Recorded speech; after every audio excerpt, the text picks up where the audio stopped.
ñu ngi leen di nuyu di leen jaajëfal yéen ñuy suivre chaîne bi di Xalaat TV ñu leen di dalalaat ci seen jàngatu bés bi te nag dañuy wax ci situation réew mi tënk li fi jot a xew analyser discours Ousmane Sonko ak Macky Sall te ku ne boo ko déggee ci wetam dafa woote jàmm donte mënoon nañoo bañ a yegg si fii bu fekkoon ni ndeyu mbi gi mi ngi déglu ak a bàyyi xel askanam mais alhamdulilah seetlu bi mooy waxtu yu weesu dal tàmbali naamaat suñu réew moo tax sax tey ñu soppi générique bi ndax bu lépp weesoo ñun jàmmi Sénégal la ñu bëgg di sàkk aussi libération képp ku ñu jàppoon ci lu tegul fenn parce que loolu mooy tax jàmm gi gën a wëy ñu topp aussi coupable yi nga xamante nii ñoo rey ndaw yi ñàkk seen bakkan ba si ñu weesu ñun ñu leen di wooy ay martyr ñoo xam ni dañoo dee ci xare moo xam Dakar moo xam Bignona moo xam Diaobé ak fépp fu mënti doon ñu leen di ñaanal suñu borom yërëm leen te am nañ ci yaakaar bu baax a baax. dégg nañ nag am ñu naan ñi dee ñoo perte te ñuy wax loolu xam nañ ni xeex bi yàgg nañ ko wax dafa dépassé jëmmi Ousmane Sonko dëgg la kaaw moo déclenché mbir yi ndax jeunes yu baree bari ci Sénégal dañuy identifié wu ci discours am loolu yàlla moo ko dogal nga bëgg ko wala nga bañ ko yàlla mooy seet jamono bu ko neex mu taal benn doomi aadama boo ko naree xeex nag doo jàmmaarloo ak moom déedéet mais suñu borom ngay jàmmaar lool mais li am ba am mooy mbir yi dafa demoon ba dépassé jëmmi Ousmane Sonko déglu leen fii ay témoignages yu jeunes pour comprendre que ni ndawi Sénégal dañoo sonnoon dañoo tàyyi woon dañoo bëggoon fësali leen métti bu weesoo mbiru Ousmane Sonko. couvre-feu bi Antoine Diome la ñuy waxal moom couvre-feu bi naka fexe dindi parce que ñun gën nañu lekk fonde gën nañu lekk cere parce que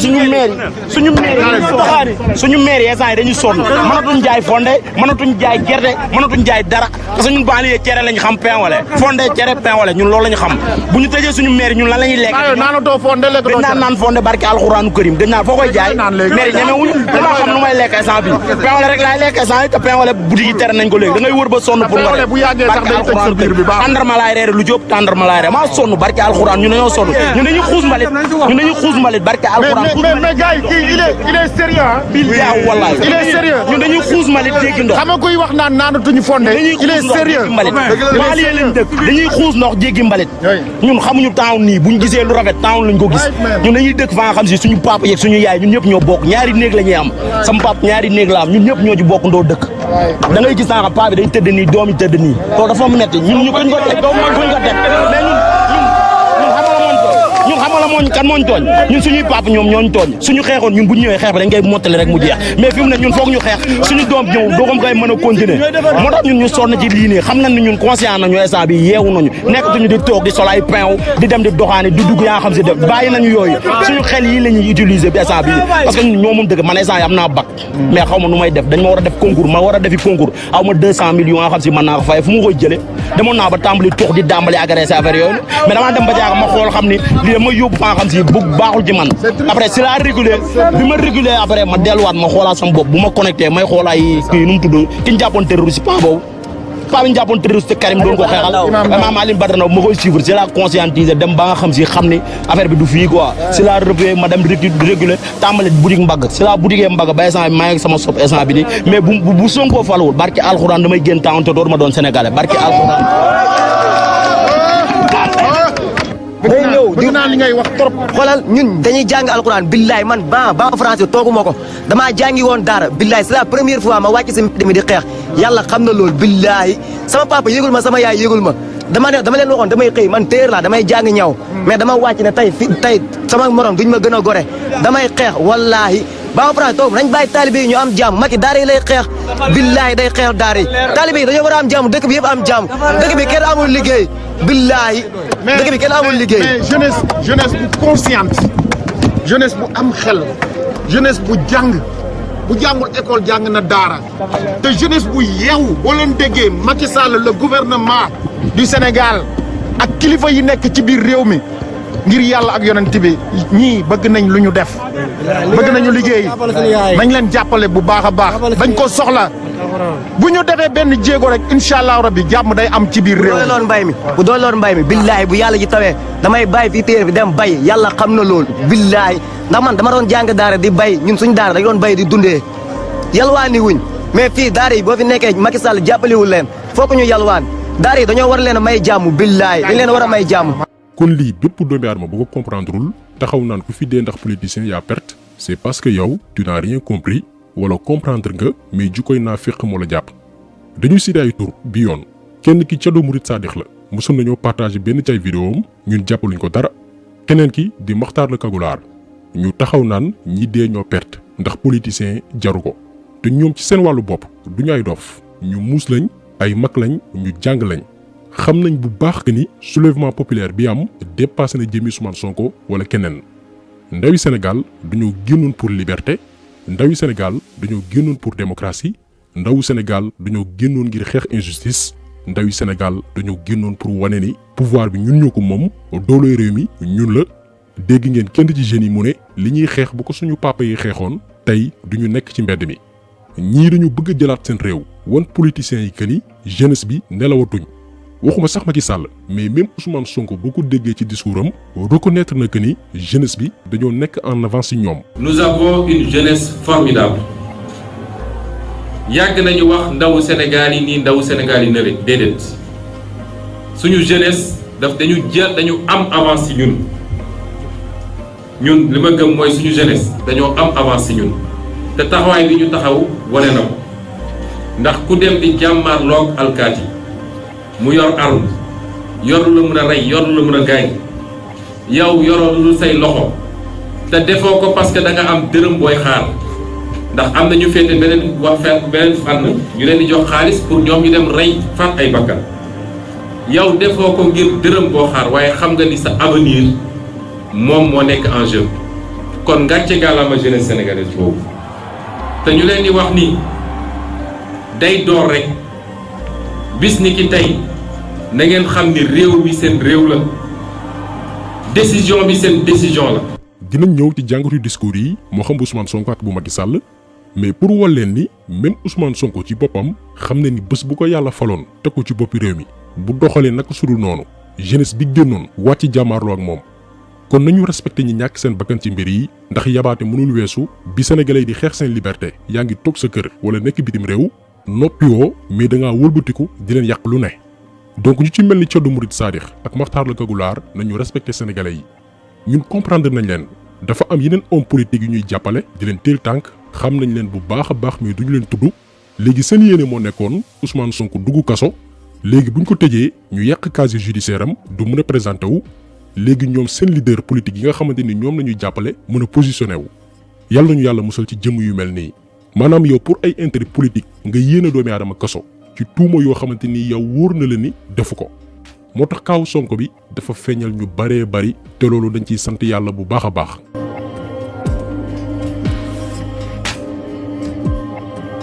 première étape bataille bi nag mën nañ ni gagné nañ ko wax nañ leen ni ñun injustice lañ doon xeex. première vidéo bi ñu defoon ci kaawu Sonko bi dañ ne nañu tey ci mbir yi après la ñu jot PV yi gis ni lañ koy tuumaal dara mu ci bu ñu sukkandikoo ci enquête yi ñu daal di nag jël position boobu nag am na ñu mu arrangé wul moo tax ñu comprendre woon yenn commentaires yi am na ci ñoo xam ne dañ lay jéem a manipuler ci ay commentaires mais ñun kenn duñu divertir fi ñu bëgg a jaar dañ fay jaar bu yeboo ñu jiiñ ñu da ngeen a far mais du tee dëgg bi moom dañ koy wax par force. ndax moment boobu noonu am na ay médias yu mag a mag yu tàmbali woon manipuler sénégalais yi di leen nax léegi ñun suñu liggéey moo nekkoon lu yenn médias yi di gas ñun ñu koy sulle di ko toj sénégalais yi di ko comprendre te soxlawul ñuy jàng-jàng bu sori. ñu ci profité di delloo njukkal Bougane Gueye ak Cheikh Niass ndax ci événement yu ni mel ngay comprendre médias yu mag yi parce que médias yooyu noonu médias traditionnels yooyu noonu la suñu waajur yi di ëpp li ñuy déglu nekkuñu Facebook nekkuñu YouTube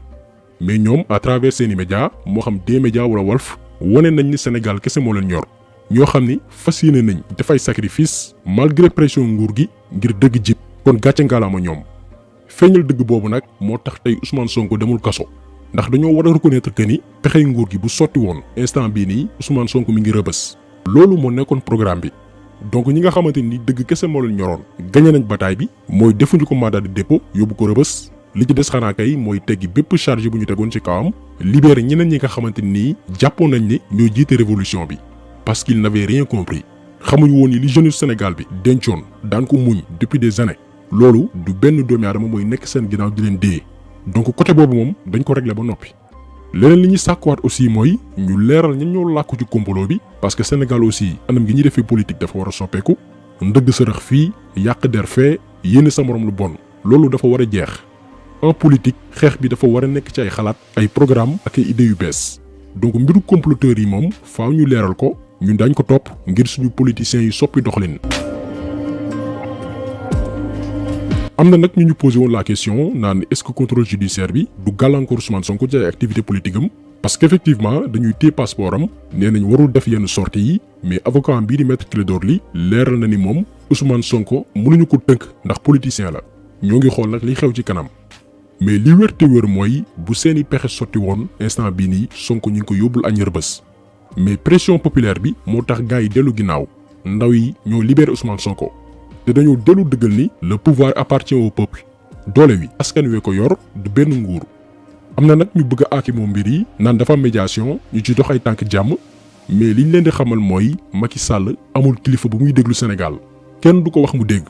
depuis le début la ko xalif généraux yi ñaan mu bañ mbir yi daal di koy ëppi loxo mu dellu ginnaaw ndax àdduna yëpp nga gis yàgg nañ leen wax ni moom amul fit dafa yaakaaroon ni gars yi benn ñaari fan la ñuy kaas bàyyi mu gis ni malgré am na ñuy ñàkk seen bakkan yàlla na leen suñu borom yërëm mais teewul mobilisation baa ngi gën a am solo yamatuñ ci bàyyil Ousmane Sonko mais gars yi dañ doon sàkku mu démissionné mu ne nag liy jot na xaaral ma dellu ginnaaw ndax population boo xamante ni téeméer yoo jël 70% yi juróom-ñaar fukk yi yëpp ay ndaw lañ ñooñu kenn mënu leen téye ku dul xalaat doole boobu noonu énergie boobu noonu kàttan googu noonu dafa lu la neex te ñun gëm nañ ni bii yoon Macky Sall dégg na bu baax a baax ndaw yi xam na seen taxawaay xam na ni on a une jeunesse consciente léegi kenn mënatul nax kenn ndax moom jaay doole ak rapport de force la xam. may wax askan wi ni jafe-jafe yooyu nga xam ne yokku na ba ñu koy yëg ci biir kër yi di ko yëg ci quartier yi di ko yëg ci banlieue bi yëg naa ko. donc ñun lii la ñu gën a jàpp ci discours Macky Sall ndax reconnaître rek ni askan wi gisul boppam ci anam gi ñu yoree réew mi muy la première fois depuis ba mu faloo ndax ñoom mosuñu woon nangu ni liggéeyaluñu askan wi loo wax ñu weddi donc lii dafa di acquis bu am solo maanaam Macky Sall nangu ni boobaak léegi liggéeyuñ te lii lépp nag xeex moo ko maye. def na nag ay promesse ñoo ngi xool di déglu ñun moom tànk gisuñ duñu gëm waxi Macky Sall mais dafa am leneen lu gën a am solo ci discours am mooy lii. maa ngi wax ak yéen ndaw réew mi di leen xamal ni dégg naa bu baax seen yuuxu dégg naa bu baax seen mer ndax xam naa ni chômage bi metti na xam naa ni it seen xalaat yëpp mooy noo leen di def ba tekki noo leen di def ba jàppale seen njaboot jàppale seen réew noo leen di def ba am xëy ndax ndaw boo gis bëgg na tekki jàppale boppam jàppale njabootam waaye jàppale réewam loolu nag moo waral ma bëgg ginnaaw li fi weesu yëpp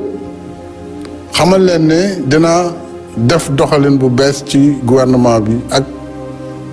budget bi ni ñu ko doon doxalee ndax tabax naam ay yoon ay autoroute yëpp am na solo tabaxi bërëbu fajukaay bërëbu jàngale am na solo waaye war nañu toppatoowaat lu ëpp liñ doon def ndaw ñi loolu jàngat la boo xam ne ala kuliyaalin danañu indi doxalin yu bees ci loolu. donc lii moom yaakaar naa ni jarul sax ñu ciy commenté ndax liñ doon dénoncé ay weer ay at ci ginnaaw ñenn ñi naan da ngeen a bañ Macky Sall da ngeen a contre régime am moom ci boppam tey moo reconnaître que ni liñ fi nekk yëpp liggéeyaluñ ndaw yi te mënoon nañ sax bañ a yegg si fii Macky Sall waru woon bàyyi ba jeunes yi génn di yàq am ñu ñàkk seen bakkan muy soog a reconnaître que ni effectivement ndaw yi dañoo sonn moo tax président waroo dëgër bopp da nga war di déglu say ndaw di taataan seen bëgg-bëgg te lii dañ ko yàgg remarqué ci Macky Sall digganteem ak ndaw ñi dafa am écart bu rëy a rëy te loolu li koy firndeel mooy ñi ko wër boo seetloo ñu ne ci wetam ñëpp ay paa lañ yoo xamante ni ak ay maire yoo xam ni bokk nañ ci ñu tardeel Sénégal amaluñu njariñ réew mi li ñuy dund ak la majorité sénégalais yi seeni conditions de vie yamul te jàpp nañ ni bu fi jógee dina gën a xoolaat taxawaayam ñun Macky Sall yéenewuñ ko lu bon tey buñ ko fekkoon palais duma ko di ko génnee di ko toroxal du ñàkk ñenn ci ñun ñu seen yaram daw ndax doomi aadama dañ koy warumaal liñ ko yéene mooy mu defar demam duñu nag fàtte ndax am na dossier yoo xamante ni bu fi jógee faa mu leer mais li ko dese as tuut ci réew mi na tegee fële wàllum politique jublu ci yitte askan wi dem bu rafet ñi ko wër tàmbalee fi ci ñi fi nekkoon jamonoy maam ba léegi moo xam Moustapha Niasse Aminata Mbengue Ndiaye Aïssata Tall Sall Aminata Tall ñii faw ñu dem noppalu abal ñu ndax Sénégal ñoru leen seeni poche moo leen ñor xam nañ ni politiquement dee nañ buñ fi woote woon tey nekk maire kenn du leen fal mais dañoo bëgg ngoy ci nguur gi pour duufal seeni poche xamuñ sax li xew ci réew mi. beneen mbir itam comme ni ko maître Clédor Ly waxee woon ñi nga xam ni amuñu benn compétence li ñu leen dénk dafa diis ci ñoom attanuñ ko moo xam Antoine Diome Malick Sall di ministre bi ñu dénk wàllum yoon te waxoon bërki Dembo Ndiaye ne Sénégal ñi fi doon manifester ay mbër lañ yaakaar naa mbër yi moom daañu lijjanti loolu kii di procureur Bassirou Gueye mën nañ ci yokk ñeneen ñu ci mel ni Idrissa Seck ñii waruñ bokk ci dara luy doxal Sénégal parce que ay poson yu bon a bon lañ ci suñu réew ñii baaxuñ kër baaxuñ àll.